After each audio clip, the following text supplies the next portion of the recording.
টাকা পড়েছিল, আমাদের বাস যাচ্ছিল, বাস তোলার পরে আমরা এখানে পান লাগাই। পানটা লাগবার 2020 সালে, এখন প্রায় 6 বছর। পানে মোটামুটি অন্য আবাদের চেয়ে অনেক লাভজনক। এখানে পান লাগার পরে মোটামুটি ভালো পানের আয়, মানে বিক্রি করতে আবার বাজারও নিয়ে যেতে লাগে না, বাড়ি থেকে এসে পাইকে নিয়ে যায়। তাতে মাঝে মাঝে একটু রোগ দেখা দেয়, অফিসের পরামর্শে ওষুধ ব্যবহার করা লাগে। মোটামুটি পরিশ্রমও অনেক কম। সপ্তাহে আর কি একদিন ছিল 5 থেকে 6 হাজার টাকা বিক্রি করা যায়।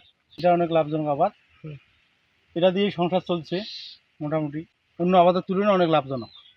আমার এই চোখের সামনে এই জমিগুলো, এখানে অনেক বাঁশ ছিল, বাঁশ গাছ ছিল আর প্রচুর জঙ্গল ছিল।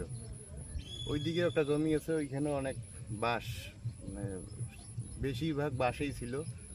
তো এখন আমার এই যে মামা সম্পর্কে হয়, উনি এই পানের বোয়ারটা গাইবান্ধার ওইদিকে কোথাও এক বাড়িতে দেখেছিল, আসার পরে উনি নিজে উদ্যোগে অনেক চেষ্টার পর এই পানের বোয়ারটা লাগাইছে।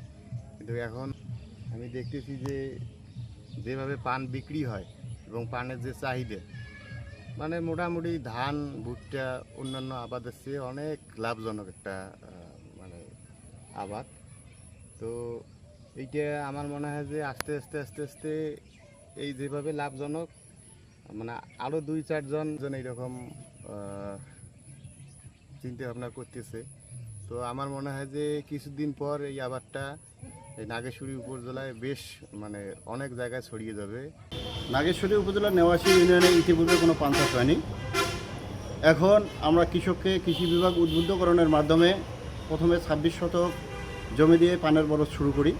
বিশেষ করে যে পরিত্যক্ত উঁচু জায়গাগুলো আছে, এই উঁচু জায়গাগুলোকে আমরা পান চাষের আওতায় নিয়ে আসছি। আমরা কৃষি বিভাগ সার্বক্ষণিক কৃষকের পাশে থেকে পরামর্শ দিয়ে যাচ্ছি, তার কারণ পান চাষ একটা অনেক লাভজনক চাষাবাদ।